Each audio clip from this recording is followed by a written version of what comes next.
Bonjour, une petite vidéo vite fait pour répondre à un youtubeur DME en direct qui vient de faire passer une capsule audiovisuelle où il montre une femme qui apparemment ne touche plus la CAF et les APL et il lui dit il faut que tu ailles travailler comme les autres ont fait.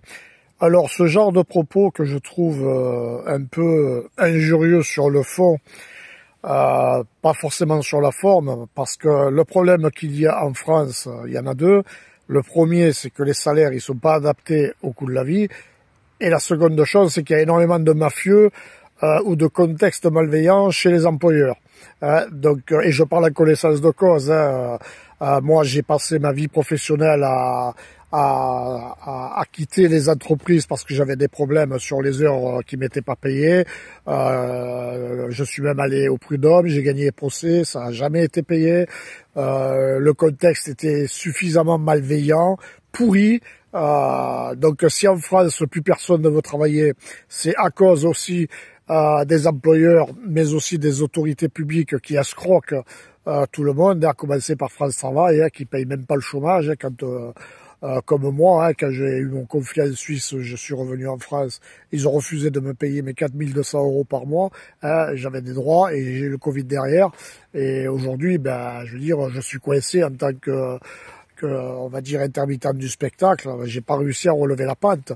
Mais quand on est seul en France, qu'on est entre guillemets, qu'on n'a pas de réseau, ou alors qu'on est dans de mauvaises mains, beaucoup de personnes en profitent, à commencer par ceux qui ont de la famille au ministère de l'Intérieur, car il faut pas oublier que France Travail, c'est aussi au niveau de la DRH et au niveau des responsables des agences, des agents du renseignement, ils sont dans le réseau. C'est pareil pour les multinationales, donc c'est pas de cette manière-là qu'il faut parler. Je pense pas que les gens qui touchent le RSA ou les APL sont des grandeurs. Et puis le problème, c'est qu'en France, les gens ne sont pas sérieux professionnellement. Et s'il y a des employeurs aujourd'hui qui ne trouvent plus de personnel, c'est déjà le coût de la vie. Il faut savoir que les salaires sont pas adaptés. Les logements, il y en a pas. Moi, j'arrive pas à me loger. Ça fait 4 ans que je suis sur la route pour trouver un logement à ma convenance. Parce que j'ai pas de famille, j'ai 54 ans, j'ai pas de garant et je suis intermittent. Donc, j'ai pas de CDI.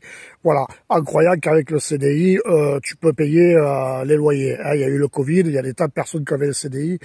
Ils ont pas payé les loyers. Donc, tout ça, c'est du baratin. Mais ces streamers, pour moi, ils sont là pour faire le buzz. C'est très malveillant. Moi, je connaissais pas ce streamer DME en direct. Il s'appelle. Je veux dire, c'est à cause de ces gens comme ça que le climat devient délétère parce qu'ils vont pas au fond du problème. Il y a des tas de personnes qui ont gagné des procès prud'homaux qui n'ont pas été payés. J'en fais partie. Moi, j'ai mis 5 ans pour récupérer, on va dire. Pour payer mes dettes par rapport au procès que j'ai eu juste avant mon service militaire en 1990-89. J'ai mis 5 ans pour relever la pente. D'accord? Voilà. Dans tous les contrats que j'ai faits, j'ai d'ailleurs arrêté. D'ailleurs, je n'ai jamais pris le CDI justement à cause de ça. Pour pouvoir être flexible quand j'avais un employeur qui me payait pas ou que le climat était délétère ou que c'était pas professionnel.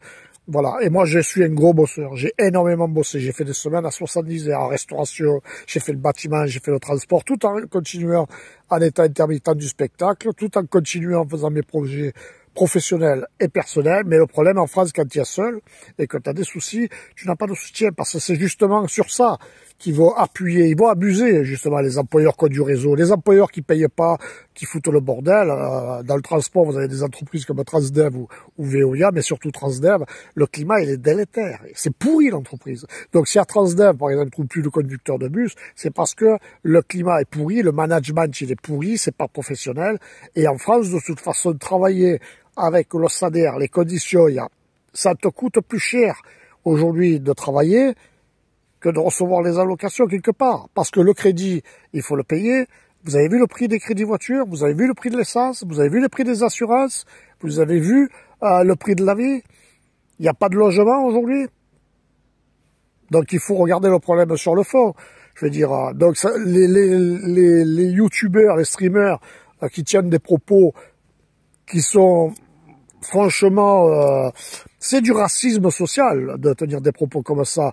Vous ne connaissez pas la personne, c'est pas parce qu'elle ne sait pas s'exprimer qu'il faut dire que c'est une glandeuse ou un glandeur. Hein, vous ne connaissez pas le dossier. Moi, je connais des tas de SDF dans la rue, hein, ils n'ont jamais eu RSA. Ils sont dans la rue parce qu'ils se sont fait escroquer, ils ont payé le soutien par les employeurs, ils se sont fait niquer par les avocats, hein, parce qu'ils n'avaient pas eu l'assistance sociale et ils sont français ou même étrangers.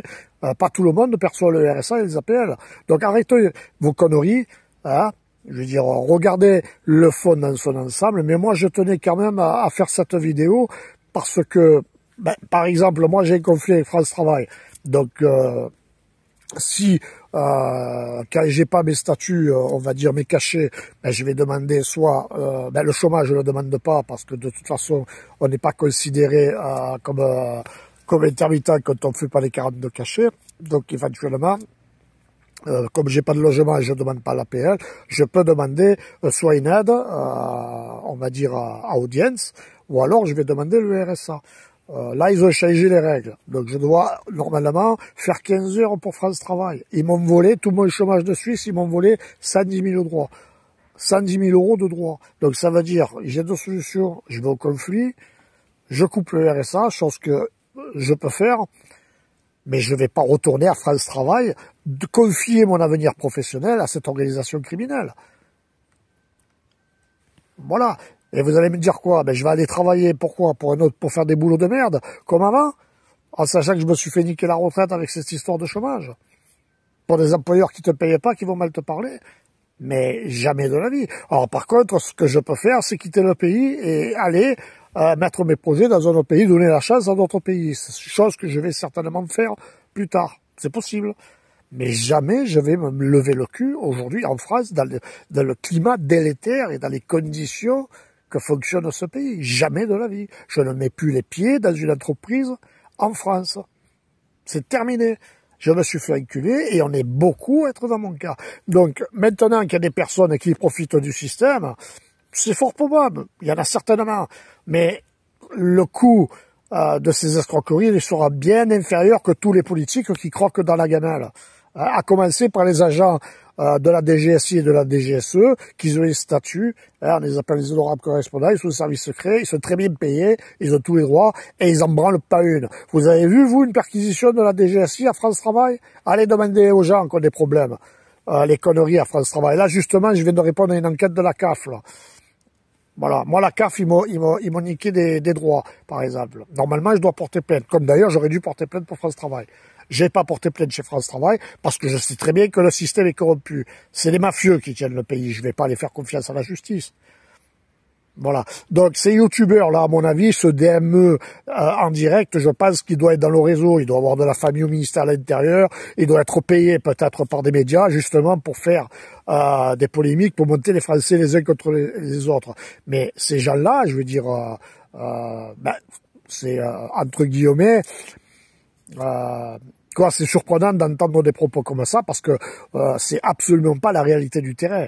Voilà, donc faites attention à ces youtubeurs polémistes, hein, ils gagnent bien leur vie, à mon avis, ils doivent avoir du réseau, ils doivent avoir de la famille au ministère de l'Intérieur, parce que les propos qu'ils tiennent... moi j'ai remarqué qu'il y a des youtubeurs, ils se plaignent ou ils tiennent des propos, alors qu'il y a des règles quand même sur YouTube, et ils sont jamais censurés, ils sont jamais strikés. Donc posez-vous la question pourquoi certains arrivent à faire 1 million de vues, et que d'autres pas. Je pense qu'il y a aussi beaucoup de magouilles là-dessus, mais bon, ça c'est pas grave. Mais faites attention à ceux qui veulent monter les Français les uns contre les autres, parce qu'ils touchent des minima sociaux. Allez faire votre enquête, allez parler avec ces gens-là et allez demander aussi à ceux qui ne touchent pas le RSA, parce qu'il y a des gens qui n'ont pas grand-chose et qui ne demandent jamais le RSA. Hein? Donc voilà. Voilà. Allez demander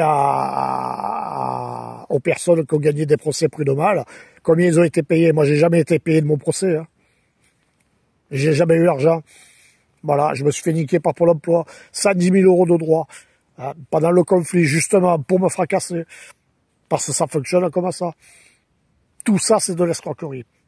Voilà. Donc, si les Français veulent plus travailler, c'est la faute à la DGSI, à la DGSE. Jamais vous verrez le ministère de l'Intérieur et les services secrets aller choper les Français à l'étranger, les patrons qui escroquent tout le monde et qui partent à l'île Saint-Maurice, par exemple, qui s'achètent des villas, jamais ces gens-là vous les coincez, et la DGS, si jamais vous les verrez perquisitionner, France Travail, ou d'aller casser les licences à des employeurs qui payent pas.